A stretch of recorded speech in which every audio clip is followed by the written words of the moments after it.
दोस्तों नमस्कार। पूर्ण शक्ति पूर्ण रूप से भ्रष्ट करती है। Absolute power corrupt absolutely. और मौजूदा वक्त में मोदी सत्ता के हाथ में जितनी ताकत है, क्या वो इतनी भ्रष्ट हो चली है कि इस देश के भीतर में सही जानकारी भी लोगों तक नहीं पहुंचे, या लोगों तक पहुंच रही है तो उस पर भी नकेल कसने का वक्त आ गया है। और 2024 की दिशा में बढ़ते हुए कदम यानी चुनाव को लेकर उससे पहले ही क्यों नहीं इस देश के भीतर में संपूर्ण मीडिया को अपने कब्जे में ले लिया जाए। आपने इससे पहले टेलीविजन को देखा, अखबारों को देखा, दोनों के नियम कायदे बदले गए। लेकिन अब सरकार की नजर डिजिटल मीडिया पर है, सोशल मीडिया पर है। और उसके लिए जिस बिल की तैयारी हो रही है उसमें सवाल सिर्फ इतना है कि इस देश के भीतर में कोई झूठ बोले तो उस झूठ की जांच कौन करेगा, यह भी सरकार तय करेगी। और इतना ही नहीं, अगर सरकार झूठ बोल रही है और उसके बारे में कोई फैक्ट चेकर के साथ सही बोल दे तो सरकार उसे सही नहीं मानेगी और वह जानकारी आप तक नहीं पहुंच पाएगी। क्योंकि फैक्ट चेकर को भी सरकार के साथ जुड़ना होगा, रजिस्ट्रेशन कराना होगा, और सरकार जिसे चाहेगी उसको रजिस्ट्रेशन देगी, करेगी, अन्यथा नहीं करेगी। और यह सवाल लोग भूल जाते हैं कि इस दौर में अगर मीडिया रेंगते रेंगते लेट गया तो उसके पीछे की परिस्थिति उन कानूनों में परिवर्तन लाना ही था जो इससे पहले अखबारों के रजिस्ट्रेशन को लेकर हुआ, या फिर टेलीविजन मीडिया में अपलिंकिंग और डाउनलिंकिंग के नियम कायदों को बदलने के साथ हुआ। लेकिन अब नजर डिजिटल मीडिया को लेकर है। उसका पहला ड्राफ्ट कमोवेश तैयार हो चला है, जो 5 जुलाई से पहले देश के सामने आ जाएगा। यानी संसद शुरू होगी उससे पहले पहला ड्राफ्ट तो आ जाएगा। 3 ड्राफ्ट तैयार होंगे और माना जा रहा है कि 2023 बीतते बीतते यानी 2024 की शुरुआत हो और यह देश आम चुनाव की दिशा में जाए, जहां पर मोदी सत्ता सब कुछ दांव पर लगाने को तैयार बैठी है। तो वहां पर वह बिल्कुल नहीं चाहेगी कि कोई जानकारी आप तक इस रूप में पहुंचे जिसे वह नहीं बताना चाहती है। तो जो आपको नजर आ रहा है सोशल मीडिया के जरिए, उसके दायरे में इस देश में निजी तौर पर चलने वाले अलग अलग तरीके से सूचना देने वाले कार्यक्रम आप देख सकते हैं। वो चाहे फेसबुक हो, चाहे यूट्यूब हो, या फिर अलग तरीके से किसी ने खबरों को देने का काम ही अपने माध्यम से शुरू किया हो, सब पर नकेल सरकार कसेगी। और नकेल कसना सरकार की जरूरत इसलिए है क्योंकि सरकार मानती है कि कोई भी खबर सही वक्त पर सही जगह पहुंचनी चाहिए। और सही खबर वह होती है जो इस देश के कल्याण से जुड़ी हुई हो, और कल्याण कोई दूसरा नहीं करता है बल्कि देश की सत्ता ही करती है। तो सत्ता द्वारा किए गए कार्यों को दिखलाना ही शायद इस देश में सूचना देने का सबसे महत्वपूर्ण काम है। तो क्या सरकार डर गई है? इस बिल के भीतर ऐसा क्या है? और इससे पहले जो गोदी मीडिया नजर निकल कर आया, मालिकों की घिग्गी जब सरकार के आगे बंधने लगी, तो उसके पीछे का सच क्या वाकई बहुत डरावना था? और अब ऐसी स्थिति आ रही है जहां पर किसी भी सूचना के आदान प्रदान की स्थिति में सरकार की सहमति के बगैर कुछ भी नहीं होगा। और डिजिटल मीडिया ने इस दौर में जितने पंख पसारे हैं और जो उड़ान भरी है, उसने इस देश के प्रिंट मीडिया यानी अखबार और मैगजीन को पीछे छोड़ दिया है। वह लगभग चुनौती देने की स्थिति में टेलीविजन यानी मेन स्ट्रीम मीडिया जिसको कहा जाता है, उसको चुनौती देने की स्थिति में आ गई है। जितनी तेजी से विस्तार बीते 10 से 11 वर्षों में डिजिटल मीडिया का हुआ है, उसी कमोवेश उसी दौर में सरकार ने डिजिटल इंडिया बनाने की सोची। और डिजिटल इंडिया का नारा प्रधानमंत्री मोदी ने बाखूबी दिया। लेकिन डिजिटल मीडिया बर्दाश्त नहीं है, डिजिटल इंडिया बर्दाश्त है। क्योंकि सरकार के नियम कायदों को लेकर ही हर जानकारी जनता तक पहुंचनी चाहिए, और उसका विस्तार कितना ज्यादा है और सरकार के रूपरेखा क्या है। हमें लगता है आज इसको इसलिए समझिए क्योंकि सरकार बहुत साफ तौर पर कहती है कि पब्लिक के पास सही खबर सही वक्त पर पहुंचनी चाहिए। 3 डिपार्टमेंट काम कर रहे हैं। पहली तरफ एक तरफ आईटी मिनिस्ट्री काम कर रही है, दूसरी तरफ पीआईबी प्रेस इंफॉर्मेशन ब्यूरो जो कि अपने तौर पर फैक्ट चेक का काम शुरू कर चुका है। फैक्ट चेक का मतलब यह होता है कि सरकार को लगता है कि कोई जानकारी अगर गलत है तो वह उसे गलत कहे और उसके बाद जिसने वो खबर को दिखाया है वो वहां पर कहे कि यह फेक न्यूज है। लेकिन दूसरी तरफ सरकार के जरिए जब फेक न्यूज निकल कर आता है तो इस देश के भीतर कई फैक्ट चेकर निकल कर आ गए। स्थिति ऐसी बन गई कि तमाम पॉलिटिकल पार्टीज ने भी सोचना शुरू कर दिया क्यों नहीं हम अपना फैक्ट चेकर बना ले। कर्नाटक सरकार ने तो ऐलान भी कर दिया वहां जब कांग्रेस की सरकार आई, और कांग्रेस ने अपने तौर पर कह दिया कि हम भी अपने विंग में फैक्ट चेकर बनाएंगे। और तमाम पॉलिटिकल पार्टी चाहे वो ममता बनर्जी की हो या दूसरे राज्यों में गैर बीजेपी शासित राज्य हो, वहां पर फैक्ट चेक करने की स्थिति इसलिए आ गई क्योंकि इस दौर में जो सरकार द्वारा बताया जाता था उसको रोकने के तौर तरीके गैर बीजेपी शासित राज्यों के पास थे ही नहीं। और इस देश की जनता के साथ जो कुछ हो रहा है सरकार के नियम कायदों को लेकर, उसको बताने का काम इस देश का गोदी मीडिया करेगा नहीं। तो सवाल सबसे बड़ा यही आया कि जिस लोकतंत्र में चौथे पिलर के तौर पर मीडिया की पहचान है, और मीडिया फोर्थ पिलर इसलिए है क्योंकि बाकी तीन पिलर पर वह निगरानी का काम करता है, अगर उस पर निगरानी तो दूर उस पर नकेल ही सरकार कस लेगी तो फिर लोकतंत्र के चारों पाए सरकार के अनुकूल काम करते हुए आपको दिखाई देंगे, बचेगा कुछ भी नहीं। तो सरकार की कल्याणकारी योजनाओं और नीतियां ही आम आदमी तक पहुंचनी चाहिए क्योंकि जनता ने सरकार को चुना है और सरकार कल्याणकारी नीति जनता के लिए बनाती है। तो इससे हटकर कोई खबर देने की क्या जरूरत है। आपके जहन में यह सवाल हो सकता है, क्या वाकई इस देश में बैंकों को लूटने वाले जो रईस थे और विलफुल डिफॉल्टर हो गए, जब आरबीआई ने उन्हें कहा कि दरअसल अब ये दोबारा लोन ले सकते और उनसे समझौता किया जाए, तो क्या ये खबर दिखाई गई, बताई गई मेन स्ट्रीम मीडिया के जरिए, कोई चर्चा बहस हुई? इतना ही नहीं, सवाल मणिपुर का भी आएगा, सवाल अडानी कांड का भी आएगा जो कॉरपोरेट सेक्टर के भीतर हुआ, सवाल महिला पहलवानों का भी आएगा। इस देश के भीतर महंगाई, बेरोजगारी, हर सवाल जुड़ा हुआ आएगा कि उससे जुड़े हुए इश्यूज यानी मुद्दों को कोई क्यों नहीं उठाता है, और जहां पर उठ रहे थे अब अगर उस पर भी नकेल कस ली जाएगी तो बचेगा क्या। तो डिजिटल मीडिया की दिशा में बढ़ते हुए कदम से पहले तीन बातें आप साफ समझ लीजिए। इस देश के भीतर में अखबारों और किताबों को लेकर 1867 का एक कानून था, press and registration of book act. सरकार उसे भी बदलने की दिशा में बढ़ चुकी है, यानी इस देश के भीतर में किसी को अखबार चलाते वक्त सरकार अगर मुश्किल खड़ा करना चाहे तो एक झटके में खड़ा कर देगी क्योंकि वो कानून बदल जाएगा जो पहले से चला आ रहा था और मीडिया को फोर्थ पिलर मान रहा था। वो वेस्टर्न सोच थी, वो हिंदुस्तानी संस्कृति से जुड़ी हुई सोच नहीं थी, वह बीजेपी के अनुकूल सोच नहीं थी, वो आरएसएस के अनुकूल सोच नहीं थी। तो क्यों नहीं ऐसे नियम बनाए जाए जिसमें कोई अखबार अगर सरकार को लगे कि डगमग है तो फिर नया एक्ट क्रिएट किया जाए, तो प्रेस एंड रजिस्ट्रेशन और बुक एक्ट बदला जाएगा। दूसरी तरफ था कि इलेक्ट्रॉनिक मीडिया और न्यूज चैनल को लेकर जो अपलिंकिंग और डाउनलिंकिंग जो सबसे महत्वपूर्ण होता है, उसके गाइडलाइन में 2022 में परिवर्तन किया गया, और इसीलिए न्यूज चैनलों के ऊपर अगर सरकार एक उंगली उठा दे तो एक झटके में वह न्यूज चैनल कहीं दिखाई नहीं देंगे, झटके में स्क्रीन पर अंधेरा छा जाएगा। ठीक वैसा ही अंधेरा जैसा आपने देखा था जब मास्टर स्ट्रोक एबीपी न्यूज पे हम किया करते थे।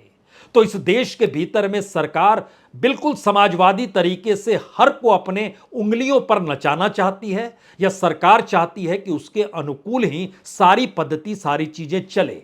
और उसमें सरकार ने जब अपलिंकिंग और डाउनलिंकिंग गाइडलाइंस क्रिएट किया तो एक ही बात बताई थी कि हर दिन 30 मिनट का कार्यक्रम ऐसा कीजिए जो नेशनल इंटरेस्ट का हो, पब्लिक सर्विस का हो। दूसरा सवाल यह है कि पब्लिक सर्विस का कोई प्रोग्राम नहीं है और नेशनल इंटरेस्ट का नहीं है, तो यूं ही तो उसके खिलाफ राजद्रोह का मुकदमा ठोका जा सकता है कि यह देश के खिलाफ दे रहा है, फिर इसको कहने की जरूरत क्यों पड़ी। यह बहस भी टेलीविजन मीडिया नहीं करा सका जबकि उसके अपने ऊपर आंच आई थी। लेकिन अब सरकार का कहना है कि दरअसल अब वन वे कम्युनिकेशन का दौर नहीं है। जब इलेक्ट्रॉनिक और डिजिटल मीडिया इस देश के सामने आ चुका है तो कम्युनिकेशन के तरीके जो हैं वो मल्टी डायमेंशनल हो गए हैं। उस मल्टी डायमेंशनल तरीके पर कहीं ना कहीं कुछ रोक तो लगानी होगी, क्योंकि कल कोई भी खड़ा होकर किसी गांव की जानकारी एक झटके में पूरी दुनिया को बतला देगा कि इस गांव की हालत इतनी बदतर है, या किसी शहर के भीतर या फिर जंतर मंतर पर ही जो अंतर्राष्ट्रीय महिलाएं बैठी हुई थी कुश्ती पहलवान के तौर पर और यौन शोषण के खिलाफ आवाज उठा रही थी, उसको दिखा तो नहीं रहा था मेन स्ट्रीम मीडिया। उनके लिए एक्ट बदला जा चुका है तो वो झुके हुए हैं, नतमस्तक हैं, दंडवत हैं। लेकिन दूसरी तरफ जो दिखा भी रहे थे, तो क्या नए एक्ट आने के बाद जिसका पहला ड्राफ्ट 5 जुलाई से पहले आने की तैयारी लगभग पूरी हो चली है और इस साल के नवंबर दिसंबर तक इस देश में 3 ड्राफ्ट आएंगे और जिसके बाद लागू किया जाएगा, क्या उसके बाद डिजिटल माध्यम भी नहीं बचेगा? डिजिटल माध्यम से इतनी घबराहट क्यों है, ये पहला सवाल। दूसरा सवाल, इस दौर में टेक्नोलॉजी ने किस तरीके से डेमोक्रेसी को लेकर कई सवाल खड़े किए हैं, और खास तौर से जो डेमोक्रेसी पर नकेल कसना चाहते हैं, अपने देश के नियम कायदे नए नए तरीके से बनाकर उनके सामने भी सवाल किए कि टेक्नोलॉजी पर आप रोक कैसे लगाएंगे। और अंतर्राष्ट्रीय तौर पर जब सोशल मीडिया या कहें डिजिटल मीडिया की मौजूदगी है और उस पर सरकार का कोई बस नहीं है, तो एक झटके में भारत की जानकारी हो या दुनिया के किसी भी हिस्से की जानकारी हो, वो भारत एक झटके में आ जाएगी। सरकार को यह बर्दाश्त नहीं है।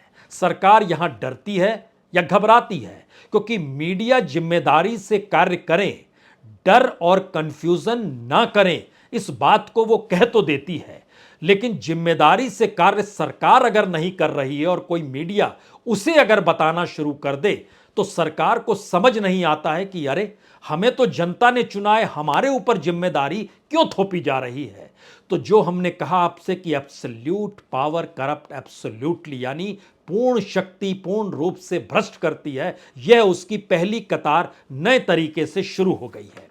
इसका अगला रूप यह है कि जिस लिहाज से डिजिटल मीडिया का ग्रोथ भारत में हो रहा है वो जबरदस्त तरीके से हो रहा है। उसने प्रिंट को पीछे छोड़ दिया है।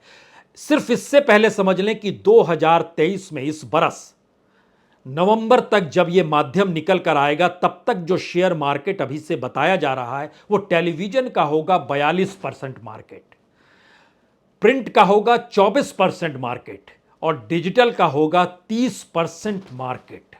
और इसमें अगर सिर्फ आप न्यूज के दायरे में आ जाएंगे तो टेलीविजन 42 से घटकर 37% पे आ जाएगा, डिजिटल 30 से घटकर 22% पे आ जाएगा और प्रिंट 24 से घटकर 11.5% पर आ जाएगा, 11.5%। यह सिर्फ न्यूज का हिस्सा है।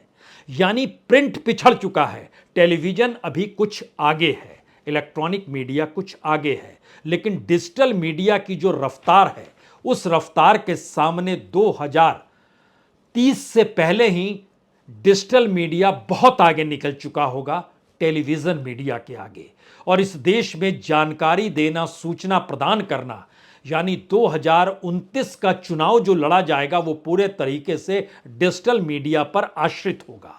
2024 का चुनाव को प्रभाव में डालने के लिए डिजिटल भूमिका बहुत बड़ी होने वाली है और घबराहट सरकार को इसी बात को लेकर है। इसीलिए जो महाजनसंपर्क अभियान बीजेपी यानी मोदी सत्ता के जरिए अपने तौर पर 2024 के चुनाव से पहले खड़ा किया जा रहा है, उसमें बकायदा उनके अपने सांसदों को निर्देश दिया गया है, आप डिजिटल मीडिया से जुड़े लोगों को बुलाइए, उनसे बात कीजिए, संवाद कीजिए। अगर वह आपके विरोधी हैं तो भी बुलाइए और उनसे संवाद कीजिए, क्योंकि एक डर है, जो इन्फ्लुएंस करते हैं समाज को, सरकार उनसे डरती है, क्योंकि सरकार का मानना है कि उसने समाज को इन्फ्लुएंस कर दिया तो गद्दी उसके पास है।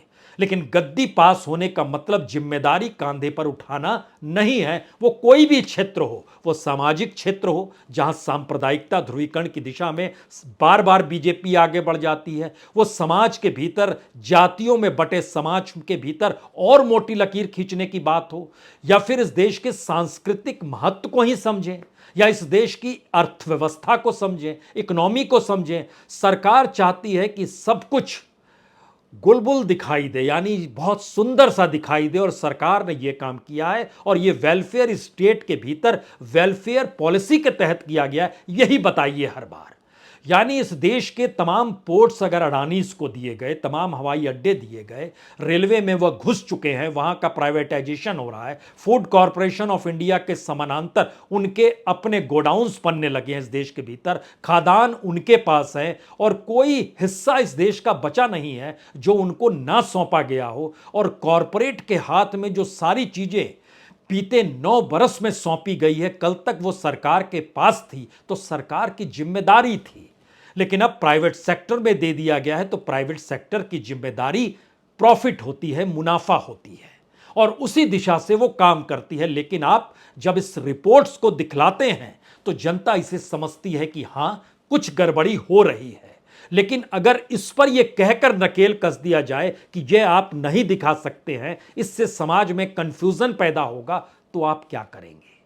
नियम कायदे सरकार बनाए, नियम कायदे के आश्रय देश में सूचनाओं के आदान प्रदान के तौर तरीके सरकार तय करे, और सूचना भी उसी को माना जाए जो सरकार के जरिए निकल कर आ रहा हो। अब दोबारा लौटिए और इस दिशा में सोचिए कि इस देश के भीतर में जो इंडिया की विज्ञापन इंडस्ट्री है, वह तकरीबन 93,000 करोड़, 93,119 करोड़ का विज्ञापन की इंडस्ट्री है। और अब आप सोचिए कि उसमें टीवी के पास जो विज्ञापन जाता है वह 29,000 करोड़ का जाता है, डिजिटल के पास 21,000 करोड़ का जाता है, प्रिंट के पास 16,000 करोड़ का जाता है। लेकिन 2024 के इलेक्शन आते आते डिजिटल के पास इस 93,119 करोड़ रुपीस में से 35,809 करोड़ डिजिटल इंडस्ट्री के पास ये एडवर्टीजमेंट चला जाएगा। ये रफ्तार है और सरकार इससे घबरा रही है, डरी हुई है। उसे समझ नहीं आ रहा है कि इस तेजी से आगे बढ़ेंगे तो कैसे चलेगा, क्योंकि मोदी जब सत्ता में आई थी, प्रधानमंत्री बने, तो उस वक्त इस देश में टेलीविजन 60% तक घेरे में लेता था, लगभग 30% तक न्यूज़पेपर घेरे में लेते थे। लेकिन आज की तारीख में टेलीविजन घटकर 39 से 40% के बीच है, न्यूज़पेपर 11 से 12% के बीच है, और डिजिटल मीडिया 19 से 20% के बीच है, और बाकी दूसरे 18% दूसरे माध्यम है। जो ग्रोथ रेट है डिजिटल इंडस्ट्री की वह 29% है। वर्ल्ड वाइड दुनिया के किसी भी देश की तुलना में डिजिटल इंडस्ट्री का ग्रोथ भारत में सबसे तेजी से हो रहा है। और उस डिजिटल इंडस्ट्री के भीतर की जो डिजिटल मीडिया की प्रोसेस है, उसका जो रेट है वो लगभग 32% है, और उसका जो विज्ञापन ग्रोथ है वो लगभग 38% है। अब आप तस्वीर कुछ साफ हो रही होगी आपके सामने कि सरकार को घबराहट क्यों है। और ऑनलाइन फैक्ट चेकिंग सरकार कह रही है कि हम करेंगे, और इस देश के भीतर कोई भी करेगा तो उस फैक्ट चेकर को रजिस्ट्रेशन सरकार से कराना होगा, और सरकार से रजिस्ट्रेशन मैंडेटरी होगा, यानी जरूरी होगा। जिनके पास लेजेसी है, जिन मीडिया संस्थानों के पास जो रिप्यूटेड हैं, उनको दे दिया जाएगा। यानी लेजेसी और रिप्यूटेड कौन है? जो इस दौर में गोदी मीडिया में तब्दील हो गए। इस देश के बड़े बड़े ऑर्गेनाइजेशन का आप नाम ले सकते हैं। कोई ऑर्गेनाइजेशन है, उसकी एक अपनी लेजेसी है, चाहे वो हिंदुस्तान टाइम्स हो, चाहे टाइम्स ऑफ इंडिया हो, चाहे वो इंडिया टुडे ग्रुप हो। यानी इस देश के भीतर में अलग अलग मीडिया प्रतिष्ठानों को अगर आप देखिए तो सरकार उनके साथ रजिस्ट्रेशन तुरंत करा लेगी, क्योंकि उनको झुकाना आसान है, क्योंकि उनका जो पूरा मेन काम है वो दरअसल अखबार और टेलीविजन से जुड़ा है, और उसको वहां पर वो दंडवत करा चुके हैं। तो डिजिटल क्षेत्र में दंडवत कराने में कोई मुश्किल नहीं होगी, उनके लिए बिजनेस खोला जाएगा, क्योंकि इस क्षेत्र में जो पैसा है वो इंटरनेशनली है, क्योंकि डिजिटल माध्यम अंतर्राष्ट्रीय तौर पर दिखाई देता है। उसके बाद जो पहले ड्राफ्ट का जिक्र हो रहा है वो इस महीने के आखिर में प्रधानमंत्री के अमेरिका से लौटने के बाद या जुलाई के पहले हफ्ते में पार्लियामेंट शुरू होने से पहले ये चीजें निकल कर आ जाएंगी। इसके दायरे में बकायदा एक विस्तृत यानी कॉम्प्रहेंसिव लीगल फ्रेमवर्क तैयार किया जा रहा है, और मैसेज सरकार दे रही है कि हम फेक न्यूज और मिसलीडिंग एस्पेक्ट को बर्दाश्त नहीं करेंगे। यहां पर कुछ सवाल निकलकर अंतर्राष्ट्रीय तौर पर भी समझने की जरूरत है कि भारत के भीतर बीजेपी या सत्ता द्वारा जिन बातों का जिक्र किया गया, उसमें जो 3 लोग इस दौर में काम कर रहे हैं इस पूरे के पूरे बिल को लेकर, उसमें एक कॉमर्स मिनिस्ट्री है, उसमें दूसरी आईटी मिनिस्ट्री है। कॉमर्स मिनिस्ट्री इसलिए क्योंकि इंटरनेशनली जो एक्सपोर्ट इंपोर्ट होता है वह भी उसके दायरे में आता है, उसको भी वो परखने की स्थिति में वहां पर भी कुछ नियम कायदे वो बता रहेगी। आईटी मिनिस्ट्री के हाथ में तो सब कुछ आ गया। उसके बाद फैक्ट चेकर जो प्रेस इंफॉर्मेशन ब्यूरो यानी पीआईबी है, जो सरकार का संस्थान है, वह उसमें जुड़ी होगी। और इसके बाद एक महत्वपूर्ण बात यह है कि बीजेपी का जो अपना आईटी सेल है वह भी कुछ नियम कायदे बता रहा है कि ऐसे कीजिए तो ऐसे होगा, ऐसे कीजिए तो ये हमारे अनुकूल होगा, इस रूप में नियम कायदे बनाइए तो इस रूप में होगा। तो वो पूरी ड्राफ्टिंग जो है इस देश के अलग अलग मिनिस्ट्रीज और संस्थानों के जरिए बनेगी, लेकिन वो आखिरी प्रारूप राजनीतिक तौर पर सत्ता के अनुकूल कैसे है, इसी दिशा में काम करेगी। यानी चेक एंड बैलेंस की स्थिति नहीं है, सिर्फ चेक करने की स्थिति है, नकेल पर कसने की स्थिति है। तो फैक्ट चेकर पीआईबी का, टेक्निकल टीम आईटी मिनिस्ट्री की, इंटरनेशनली बिजनेस को लेकर कॉमर्स मिनिस्ट्री और बीजेपी का आईटी सेल, ये चारों मिलकर अपने तौर पर कार्य करेंगे। अब यहां पर आखिर के 3-4 बड़े सवाल जो सबसे बड़े हैं, क्या ये सब कुछ 2024 के चुनाव के मद्देनजर बहुत अफरा तफरी और बहुत तेजी के साथ किया जा रहा है? क्योंकि सरकार को इस बात का एहसास हो चला है कि 2024 से पहले अगर उसका पूरा कच्चा चिट्ठा 2024 से 2014 से उसने जो कुछ भी कहा उसको अगर सिलसिलेवार तरीके से डिजिटल मीडिया दिखलाने लगे तो हाथों में मोबाइल पकड़े इस देश का बच्चा बच्चा उसको देखता चला जाएगा और जानने लगेगा कि उसके साथ कहां कहां गड़बड़ी हुई, धोखा हुआ। हो सकता है उसको याद 15 लाख दोबारा से आ जाएं, दोबारा से नोटबंदी का दौर आ जाए, व्यापारी तबका दोबारा से जीएसटी को लेकर सवाल खड़ा करने लगे। बहुत सारे नियम कायदे हैं जो उसके सामने निकल कर आएंगे और उस दौर में जो नारे लगते थे कि बहुत हुआ, अब की बार मोदी सरकार, जो तमाम मुद्दों को लेकर अगर वो सारी चीजें रिवाइव करने लगे तो एक झटके में सवाल आएगा किसानों के लिए, मजदूर के लिए, व्यापारियों के लिए, एमएसएमई के लिए, स्टूडेंट्स के लिए, हायर एजुकेशन के लिए, हेल्थ सेक्टर के लिए सरकार ने क्या किया। और अगर इसको रिवाइव करेंगे और जनता समझने लगेगी तो मुश्किल होगी। तो क्या ये तेजी इसलिए लाई गई है 2024 के चुनाव के मद्देनजर? ये पहला सवाल है। दूसरा सवाल, क्या सरकार ये मान चुकी है कि 2024 तो जीत लेंगे, लेकिन परिस्थितियां आने वाले वक्त में मुश्किल ना हो तो उसको अभी से इंप्लीमेंट करके 2024 में एक राजनीतिक प्रयोग के जरिए चीजों को देखा जाए कि सिर्फ गवर्नमेंट की वेलफेयर पॉलिसी ही अगर हर कोई बताने लगे और सरकार की उपलब्धियों को ही हर कोई दिखाते हुए जतलाने लगे कि यही बेस्ट था, तो फिर इसका असर चुनाव पर क्या पड़ेगा? ये दूसरी स्थिति है जिसके जरिए आने वाले वक्त में चीजों को अपने अनुकूल करते चले जाएंगे। और तीसरी परिस्थिति है जो एब्सोल्यूट पावर करप्ट एब्सोल्यूटली वाला हिस्सा है, वो आपको ऑटोक्रेटिक बनाता है, जहां पर आप तानाशाह हो जाते हैं। चीन के भीतर आप गूगल नहीं चला सकते हैं। तो क्या भारत की अपनी परिस्थिति कुछ उस दिशा में तो नहीं बढ़ रही है जहां पर एक ऑटोक्रेटिक सत्ता का जिक्र है? क्योंकि इससे पहले पार्लियामेंट के भीतर शोर मचाता हुआ समूचा विपक्ष जब लेटर लिख सकता है प्राइम मिनिस्टर को कि यह ऑटोक्रेटिक सत्ता हो गई, और याद कीजिए वो दिन जब मनीष सिसोदिया जिस दिन गिरफ्तार हुआ था, उसी दिन 9 राजनीतिक दलों ने पहला शब्द ही लिखा था, ऑटोक्रेटिक सत्ता मोदी सत्ता को बतलाया था। तो क्या यह तानाशाही की दिशा में बढ़ते हुए कदम तो नहीं है? इन 3 सवालों पर गौर कीजिए और समझने की कोशिश कीजिए कि हो सकता है आने वाले वक्त में आपके पास कोई भी सूचना अगर पहुंचे, कोई जानकारी अगर पहुंचे, तो वह सरकार ही दे रही होगी, सरकार ही बता रही होगी। बाकी कोई उन बातों को लेकर क्रिटिकल नहीं हो पाएगा। क्रिटिकल होगा तो वो संवाद बनाने की स्थिति में नहीं रहेगा। जैसे आज की तारीख में तमाम पॉलिटिकल पार्टीज कहती है, देखिए इस देश के बड़े बड़े मुद्दों पर इस देश का मेन स्ट्रीम मीडिया बहस करता ही नहीं है, वो सिर्फ बीजेपी और उसकी सत्ता और उस सत्ता के जरिए निकले हुई पॉलिसी को लेकर ही रोज ढोल पीटता है और वही लोगों के कानों तक पहुंचती है। हमारी बात तो नहीं पहुंचती है और शायद इसीलिए भारत जोड़ो यात्रा भी निकाली गई कि जनता से सीधे संवाद बनाया जाए। तो क्या टेक्नोलॉजी के युग में, डिजिटल दौर के युग में उस वक्त सारी चीज़ों पर बंदिशें लग पाएंगी या नहीं लग पाएगी? यह भी तय तो इस देश की जनता को करना है, सरकार तो बाद में आती है। बहुत बहुत शुक्रिया, बहुत बहुत शुक्रिया।